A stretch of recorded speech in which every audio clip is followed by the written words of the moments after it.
Recorded guitar track, and what I'm going to do with it is map the tempo to this performance and then we can build the song up around it. The joy of this is of course that we maintain the natural performance and the little stops and starts. The way the song breathes is very natural. So it's an acoustic guitar part that's been picked along. There is maybe three main sections. You've got the verse riff, you've got a little bridge or pre-chorus, and the chorus itself. So these are three main sections. And it's going to utilise certain tools in here. Okay, so we're going to use the tab to transient tool.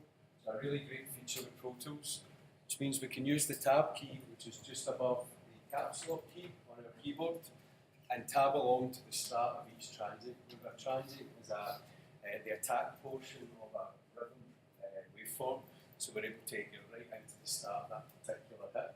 So with this guitar picking part, there's a lot of strumming going on, and because it's picking, it's very easily to tab along between the transients. So of course when you're picking, you've got lots of attacks all the way through the song. So we'll give it a quick little listen, and we'll take the click track off, and you'll hear obviously with just standard 120, it's out of time.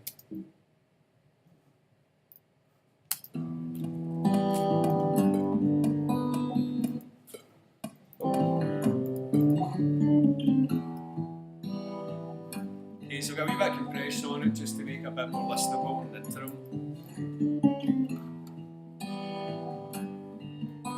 You can feel the nice performance element to it.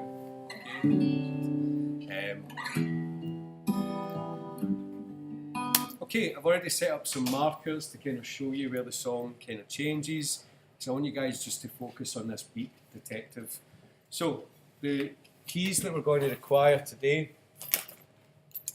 is the tab key, again right above the caps lock on the left hand side, and our shortcut, which is Command plus I for identify. Okay, they're very, very useful. So this can be quite tedious, but once you get into the swing of it, you'll be able to get through it quite quickly. Once you get through it, what you'll hear is that every single bar change timing ever so slightly, but by the end of it, the click track will lock right in. As well as a performance element to play along with it once the click track's there. You've also got the ability to then quantize all your MIDI notes to it, and it will play in time. And the drums will modulate with the actual performance itself. So there's tracks famously like Something in the Way, the last track on Nevermind, where they couldn't get the performance correct.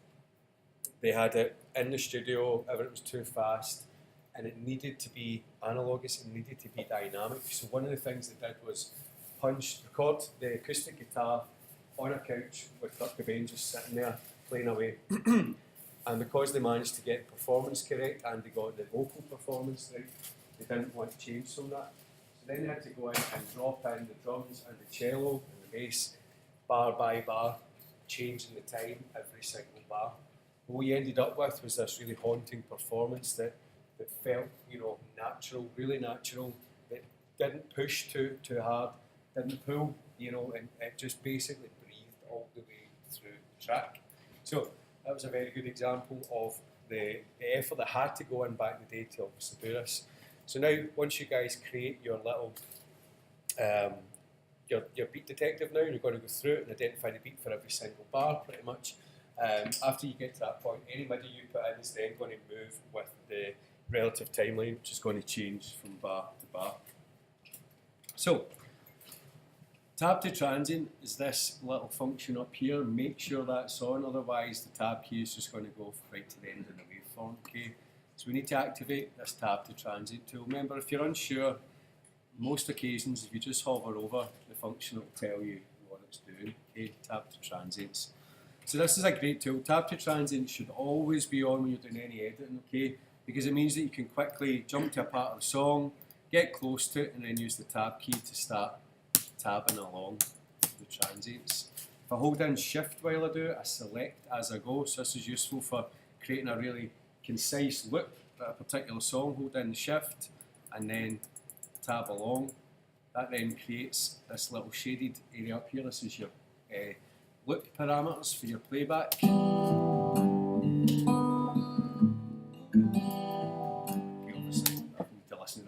a bit, but you get the idea, okay? So you can get right into the start of the waveform. So whenever you're making cuts in any of your audio, tap to transient is what you should be using. Okay, so identify beat is all about tabbing along to get to the start of every bar and then telling Pro Tools what bar it is, okay? It's dead straightforward. So rather than Pro Tools creating the bars and us playing along with it at bar 5, bar 6, bar 7, we're now just going to tell Pro Tools that when the song starts, that's the start of bar 1, okay? But you have to take your time with the numbers here, okay? So for instance, if you're tabbing along, you'll probably be able to tell what bar it's meant to be just by having a wee look up at your relative timeline, the bars and beats timeline, and the rulers up here. Once you have an idea of that, you can then start to work. Okay, so what I'm going to do is just click before it, tab along. Again, just take your time with it, zoom in. So that's me right at the start now, and I know that because if I tab again, it goes to the next transient, okay? So here we go. I'm going to do Command and I, and I'm going to call this bar number 1, and it's already set up for that. So location 1, the time signature is straightforward, so it's 1, 2, 3, 4, 1, 2, 3, 4. So there's no really hidden parts until we get to a wee bridgy part, and then we need to kind of work out something a wee bit different. So this is 120. Now again, it will take you maybe 10-15 minutes to get into the swing of it. But just be extremely mindful that with every single bar that you're putting in it into the correct place. Okay, so you need to look at the little window that comes up. So I'm going to give it a listen from here and count for 4. 1, 2, 3, 4, 2. Start the second bar, comes in here. So I do Command and I, and now we can see the location still coming up at 1, but it's beat 4 and the measure 6, 4, 9, so it's nearly right into bar number 2. Okay, see when you do Command and I, it comes up with location 1 there. You need to count, this is right at the end of bar 1. But the reason why it's still saying bar 1 is because I'm right at the end of it. So it's bar 1, count 4, 1, 2, 3, 4, and it's just about to come in to start the second bar. So if I hit in 2 here, I now tell Pro Tools it's no longer bar 1, beat 4, measure 6, 4, 9. It's now the start of bar 2. Okay, and when I click OK, we'll see in my tempo ruler that a little tempo change now comes up. It's saying that the tempo is 130.5797 beats per minute, alright, which was what I was going for in the performance. No. I was playing along with whatever, I was playing along with a click track, okay, but I didn't want to keep it too close. I just wanted the click track to just give me an idea of when, the start of the bar comes in, and if I wanted to let it hang over it a little bit, I had that option. So it is built around a click track, but it's not spot on with it, but that's fine. Now this is a track I did called Light Monkeys, and I managed to build it all up from the ground. So I did the acoustic guitar to begin with, then I put in the drums using Abbey Road drummer, so it's got a nice big baggy kick, big baggy snares, like old school kind of 60s drum sound. So the kick drum's not got all that bottom end, but it's got this nice big solid baggy sound to it. And then I was able to build strings on top of it. By quantizing them, I could then put my electric guitar, use all my effects, and then layer all my vocals onto it as well. And everything was in time, but it still had this lovely natural performance. Okay. Now once we get into this, I'll put a wee link up to that particular song so you can give it a listen to where it ended up, and you'll hear how the drums actually move with it. If you're doing any music in the box, this is really important. Also, if you're recording bands up in the studio, which a lot of you will be doing, that don't want to use a click track, you might need to do this later on, okay? And rather than go in there and do what a lot of musicians and a lot of engineers are keen to do, which is to use elastic audio to quantize everything into time, to use the rendering and X-form process within our elastic audio, it ends up muddying the attacks of your kicks and snares. Now, if you get an attack, you get a kick or a snare, and you start to spread it out, stretch it out, you're stretching out the length of the attacks, you're actually removing a lot of the punch from it. In fact, if you listen to your obsolete, you'd notice that the snares, when they were getting hit, there was this wee before it, and that noise was coming from degradation in the elastic audio process that was put onto it. So I then doubled it up with a snare sample underneath just to make sure that the attack was always being represented in there. So I prefer working like this, unless the band, of course, are massively out. Elastic audio is going to have lots of errors in it anyway, and this might be a better option. Okay, so we're going to continue along. So this looks like the start of the next bar. Even if we'll use them with eyeballs here, we can see that looks like it's much bigger than the first one. So let's give it a listen. Okay, next one comes in. So this is going to be bar what? 3. Good, and we can see up here roughly where we should be at, bar 3. So I do Command and I. You can see here it's 3, 1, 0, 4, so it's right at the start of bar 3. Now I'm just going to put in 3 here, which resets it. Click OK. So now we can see that the tempo has reduced from 130 point whatever to 129. So it's been down about half a BPM, something like that. Okay, which isn't a huge difference. You're not really going to notice that, but you're trying to play along with it, or quantize your MIDI parts, and they're just stuck to a standard tempo all the way through it. You're going to notice things get out of time. So this really solidifies what we want to do in here. Okay, so next one. 1, 2, 3, 4. Okay, and I'm going to start getting into the groove of it now.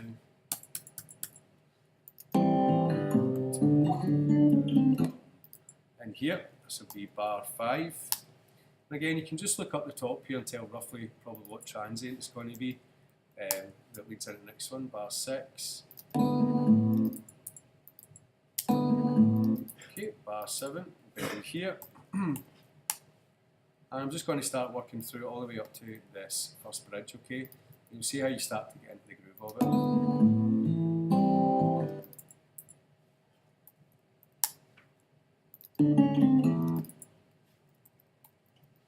Obviously I know the song, so I'll be a bit quicker than yourself, but getting the general vibe down.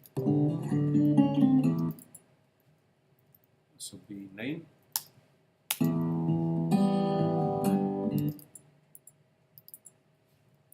10. And you can see there that the grid starts to change along with it, okay? So what you should find is that between every single little tempo change, you've got 4 solid beats, okay? 1, 2, 3, 4, before the next one actually comes in. So 10. Again, take your time with it. There's no point in rushing through it, because if you make one mistake, you have to go back and delete everything after and go back to it, okay? So you really need to discipline yourself here. Okay, this will be bar 12. And now we might make a wee bit, it might be a bit more complicated because the pattern changes here and I might not be hitting the start of every bar. So I'm going to give it a wee listen. Okay, that's fine. That'll be bar 13 in here.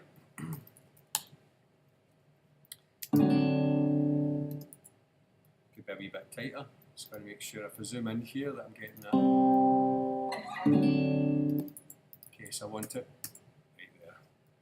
That'll be bar 13. 3, 4. And then down, bar 14. 1, 2, 3, 4. 1, 2, 3, 4. Bar 15. Bar 16.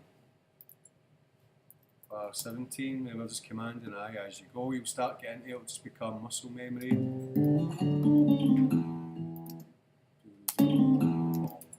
Okay, this will be bar 18,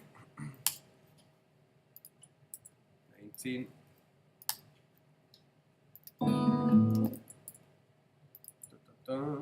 20. Okay, hope this is as much fun watching it as it is doing. 21. 22. Okay, now if I go back just to the start here, I'm almost at the bridge, so I'm just going to keep powering through. 3, 4, this will be bar 23. Bar 24. So that looks okay. Now check your tempos. If one of them goes from like 129, 13, that's kind of similar region to like 184, and you've probably made a mistake, right? You probably went in there and said that the space of 2 bars is actually just 1 bar. In that case, the tempo will slow right down, or half a bar is now 1 bar, and then it speeds everything up. Okay, so be very, very mindful of it and take your time. Okay, almost there. 2, 3, 4, 1. Okay, this will be bar 25. Okay, so there's a huge dip here, 131 to 126. I'm just going to go back and check that, count along with it. 2, 3, 2, 3, 4. Okay, next bit comes in. This will be bar 26. Back up to 130. Okay, now this is what we're talking about modulating. If I was jamming with a band in the room, then we'd all be looking at each other and we'd let that hang, and then we would kind of, just fall into it naturally because of the body language, because of the eye contact. But once you put something down on record, of course, it's much more difficult to do that. And if I started quantizing and elastic audio in this acoustic guitar part, I'd get lots and lots of artifacts, and I'd end up getting degradation, these little distortions and glitches that you hear when you're pulling and pulling, pushing and pulling the audio back and forward. So let's give this a wee listen.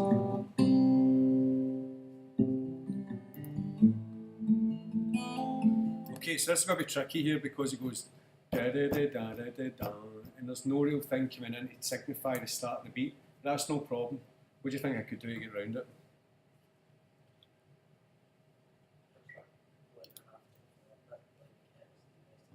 Yeah.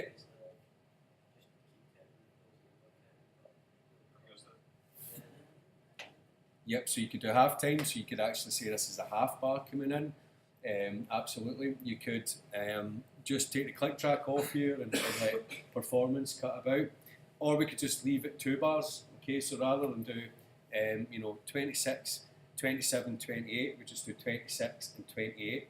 And we'll probably be able to get something pretty close within that particular thing. So what I'm going to do is, rather than put bar 27 in, I'm just going to go straight to bar 28. And here, do bar 28. Now, you can see at 129 my tempo's still okay, but in here, if I'd actually put bar 27, you'd see that the tempo now goes down to the halftime 64, because I've said that this is 1 full bar rather than 2 bars. Does that make sense? So we need to obviously be very mindful of that. Otherwise, we'll end up, when we listen to a click track, this will happen.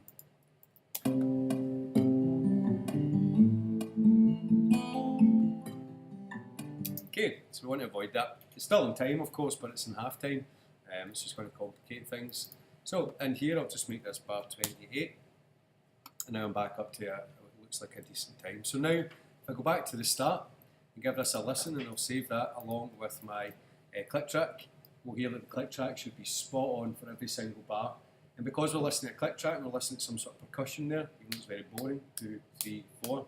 When the brain hears that, it doesn't really notice the changes in the timing here. And there is a big shift at one point of 5 beats per minute. That's a noticeable reduction in the tempo. However, we can still enjoy the song because it feels like it's opening up naturally. Okay, so let's give it a listen.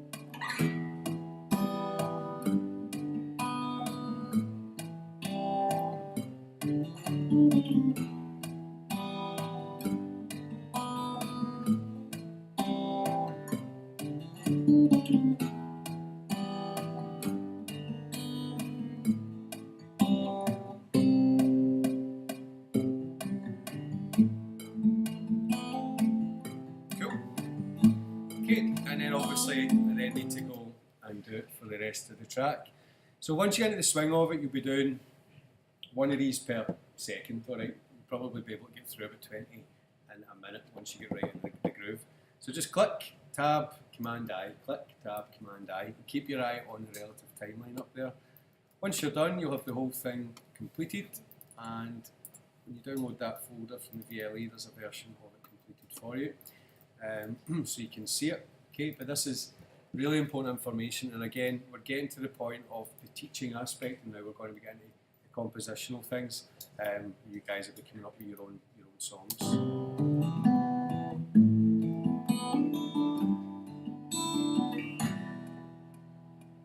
Okay, and again, I've left some bars here at the end just to let it breathe.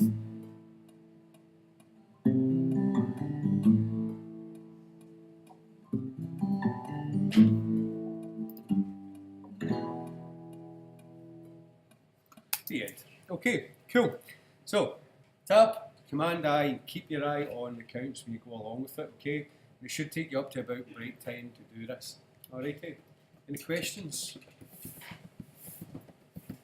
Cool beans. Okay, let's get to it. That pen drive has got everything you need on it. Hopefully your passwords are reset.